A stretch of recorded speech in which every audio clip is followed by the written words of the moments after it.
I'm your friend, Dr. Charles Pokey. I naturally fear women. They're nice people, very wonderful people. But you must cultivate an attitude of relationship with them. I want to read from Sirach chapter 9, verse 9. Sirach chapter 9, verse 9. You can see Sirach in Roman Catholic Bibles and some ancient Bibles in some denominations. In Sirach chapter 9, verse 9, it says, do not, one, ever sit with a married woman. Do not ever sit with a married woman. And don't share meals or indulge in wine with her, since your soul might be attracted to her, and you might slip into destruction because of your passion. Do not ever sit with a married woman, and do not share meals or indulge in wine with her, since your soul might be attracted to her, and you might slip into destruction because of your passion. In 1 Thessalonians chapter 5, verse 22, it says, abstain or flee from any resemblance of iniquity.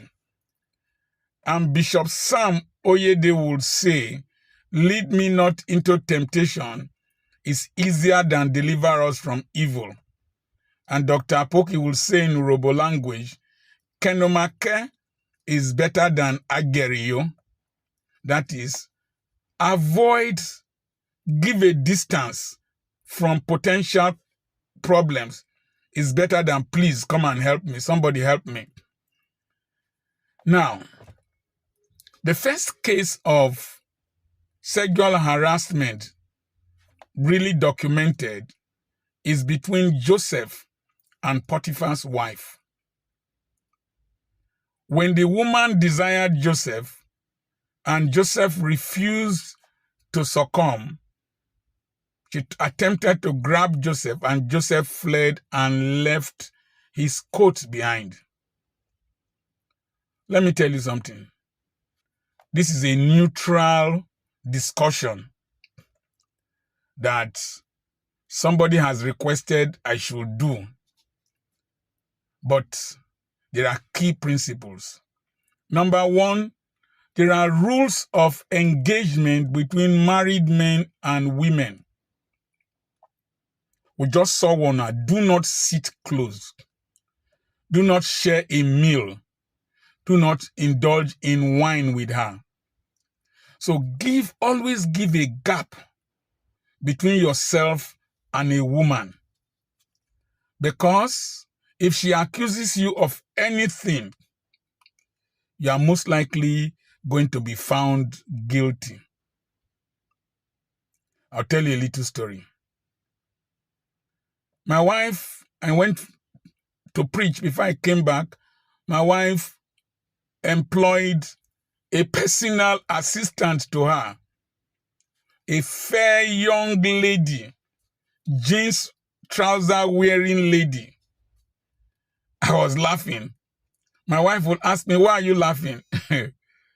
I told her that the reason I am laughing is because either you trust me so much, or my village people have contacted you to spoil my name. So, one day I was alone in the house and my wife had gone to work. I heard movement upstairs. Who is there? It's me, sir. What are you doing there? I'm cleaning the sitting room. Where is Madame? Madame has gone to work. She told you to clean the sitting room? Yes.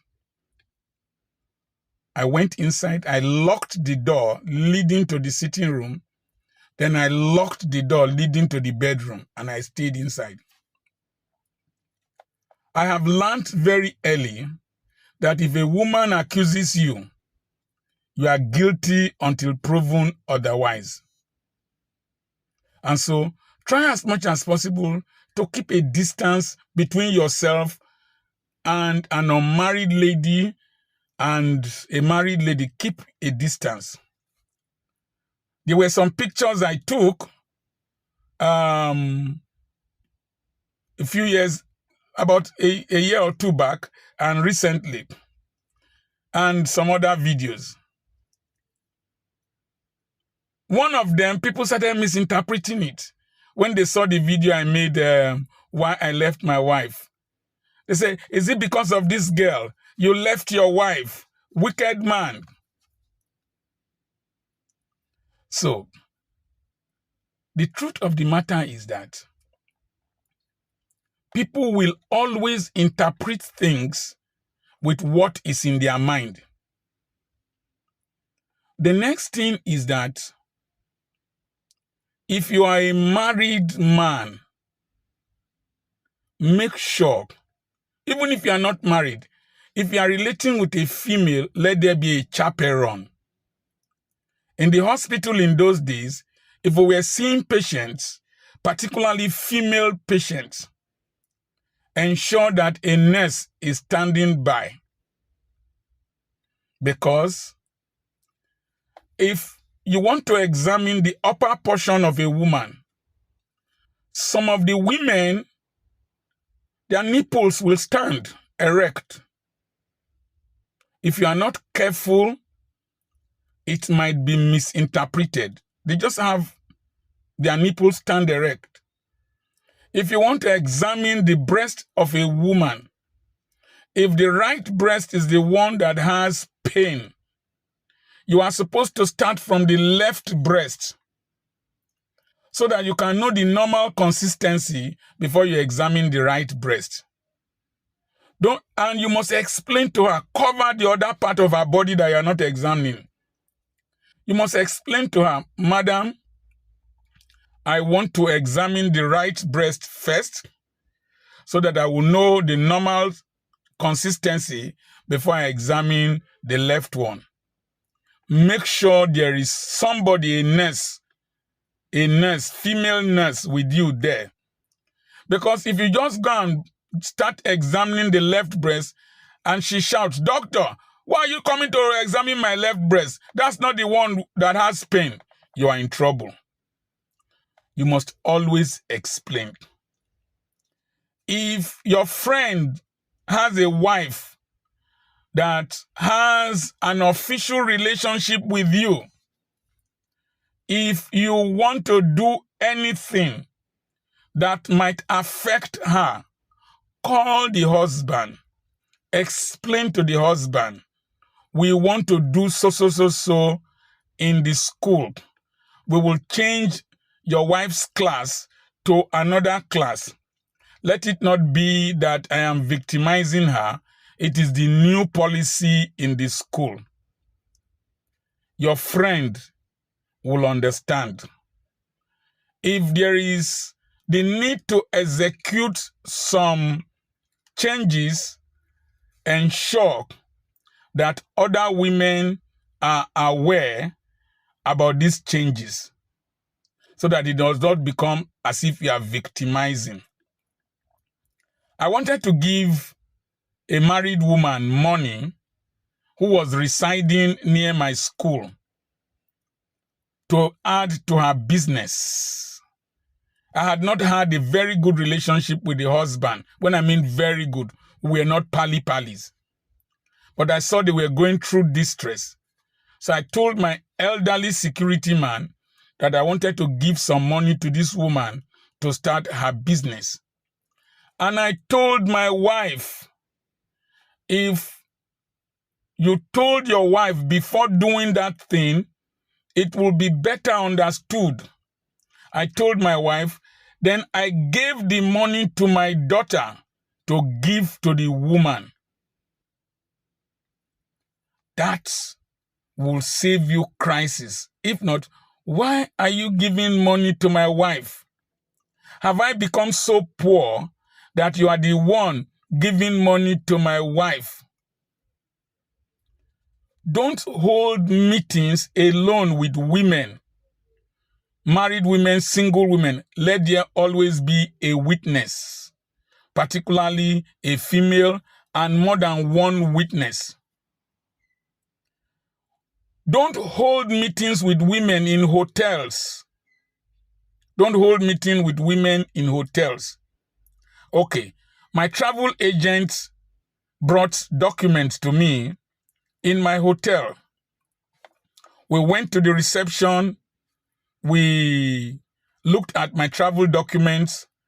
As I was seeing her off, I made sure that my PA was with me when we saw her off. One Uber taxi came to carry her.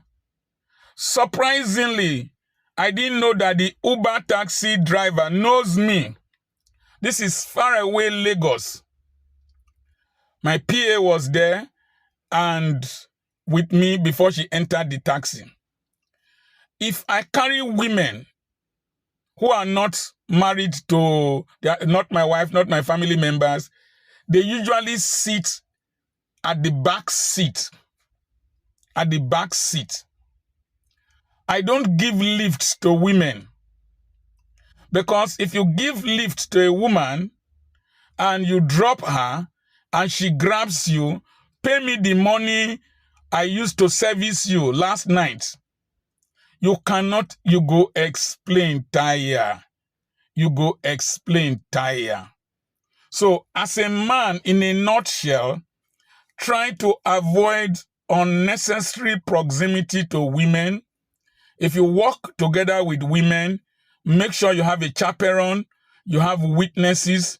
You as a woman, if you are going to see a man, make sure you go with a chaperone. Go with a chaperone. I have a female pastor who does that. She has somebody that always accompanies her. And that is very good. You are protecting yourself from people. Now, it is very difficult to defend a man who is accused of sexual harassment. Who is accused? If Bathsheba, yes, had said that David sexually harassed her, no person will believe her. So don't defend any man. It took the prophet of God to come and convict David. Don't defend any man. That idiot in between our legs is not born again, has no sense of its own. When it is erect, your brain is soft. So, don't let your erection give you direction. I've always said that. Make sure you protect yourself from yourself. I told you the story of my nurse that was traveling with me. And then I was still young and she sat in the front seat. Contrary to, it is later I learned these rules. And the skirt shifted. And I looked. And I concentrated. My mind said, look again. And I looked. And evil thoughts started passing through my brain. Just branch a hotel with this girl. Nobody will know. Your wife is at Enugu. Nobody will know. God help me. I concentrated. I started speaking in tongues. God help me. I got to Enugu safely. Nothing happened. After many years at Binez Hotel, she came with her 3 children and knelt in front of me. He said, told the children, see the man who made me who I am. Assuming I had crossed or tested the microphone, I would have gotten into trouble. The second look is the most dangerous look. The third look is the final look. Try as much as possible not to look. If you look, remove your eyes. Plead the blood of Jesus over your life. The higher you go, the hotter you become. The higher you go, the easier you think for that women will fall prey to you. And really, they come towards you. like as Drosophila melanogaster is attracted to fruits. They will come. They will come. But if you have common sense, flee. The Bible says flee. Boso. Sare lo. Sare. Run and leave your shoes, if possible. Tiger Woods said that he thought he could get away at a certain stage, that he was invincible, or there's nothing that people will say. According to S3xual, he said, lest he pulls you down to your destruction. So be very, very careful with women. That is all I have to say. I don't know whatever transpired. I don't know whatever they said. But when you are communicating with a woman, in all my social media communications, I will never say my dear to a woman. It's ma'am. M-A-A-M. Thank you, ma'am. Thank you, my sister. I never say my dear or I love you. Never, ever. Because your heart might be clean, but it might be misinterpreted. It will become your word against their own. Flee fornication. Flee adultery. Flee anything that resembles adultery. And as the book of S3xual chapter 9 verse 9 says, do not ever sit with a married woman. Avoid married women. If they sit, let them sit a distance from you. Always have a chaperone. Don't sit with her inside a room where people are not seeing you. This is what I have to say. I remain Dr. Charles Apoking. Remember, lead me not into temptation is cheaper than deliver us from evil. God bless you.